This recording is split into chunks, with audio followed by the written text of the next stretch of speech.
Hi, this is Zach from Biscuits Motorworks. Today I want to talk to you a little bit about the evolution of the Boxer Twin. With two bikes I have in front of me are coming right after the Airhead. Right here is my R1200C, which is the chassis code given R259, C for the designated model. Over here is the next evolution, which is the Hexhead. This is a K26 chassis. Now, what happened and why BMW needed to evolve was one, emissions. They had been using the same airhead technology for almost 72 years. And around the late 90s, emissions were changing, technology was changing, and the bike market was changing. Their outdated backbone chassis with a cradle frame had met its limitations. And due to emissions and needing to change things, the Oilhead came about and was the successor for the next 11 years. So in 1995, the first Oilhead rolled off, which was the 850 and the 1100R, followed by the RT, and in 1997, this bike came out. This is one of the most advanced of the early Oilhead because of its chassis. The engine is a stress member. This one has a monocoque front uh, frame and a trellis rear. They're all tied together via the engine. The suspension is also changed versus the Airhead. You don't have traditional forks, you have a telelever front suspension. This particular bike has the last monolever BMW ever made on a single drive or single sided drive shaft bike. The real big difference is the engine. The Airheads had two valves. They were hemispherical combustion chambers, and they had a cannon block. Where this one differs is it has two cams. They're both located inside the heads with four valves per cylinder. It's not an overhead cam motor yet, so it still has push rods. They're solid lifters, but they moved the camshafts into the heads, and that will come out through the later developments to where they can actually put cams in the heads through the Hexhead series engines. Now, when we move over to the Hexhead after the Oilhead, we have the first generation, which shared a lot of similarities with the Oilhead, but in this bike, they put a counterbalance shaft to mitigate some of the high RPM vibrations. From '05 to 2009, they still had twin cams with overhead valves, with four valves per cylinder.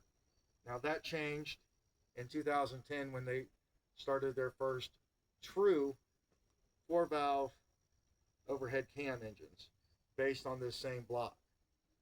So they had a quick stopgap of 4 years and then ran for 2 years with the double overhead cams before they went up to a different motor. BMW has since continued on the evolution of the later double overhead cam hex head that still resides in the R9T today.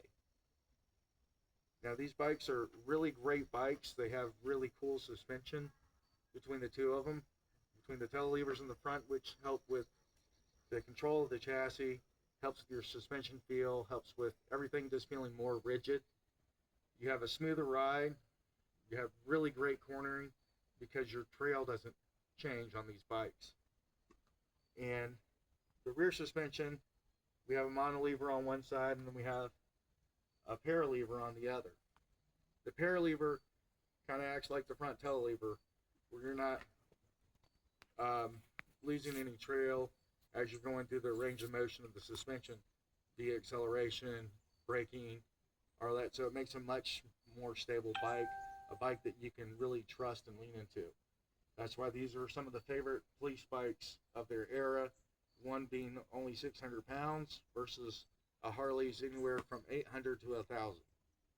So you're having less fatigue on the officers and everything else. The other big improvement is both these bikes produce way more power than their counterpart. They had better economy. They also introduced fuel injection to the Boxers.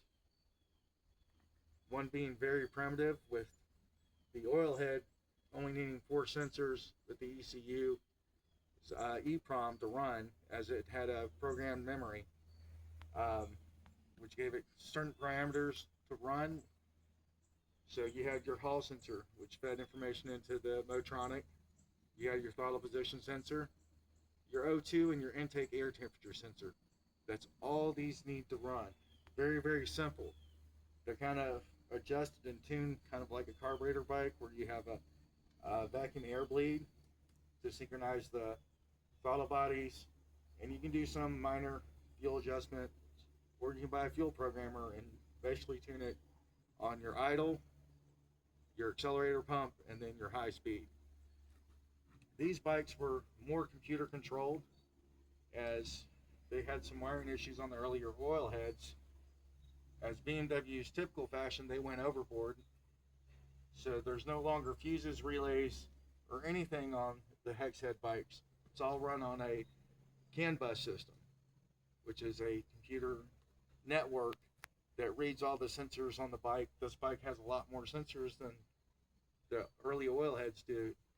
It has NOx sensors, it has cam position sensor, it still has throttle body position, the hall sensor, it has oil temperature sensor, intake air temperature sensor.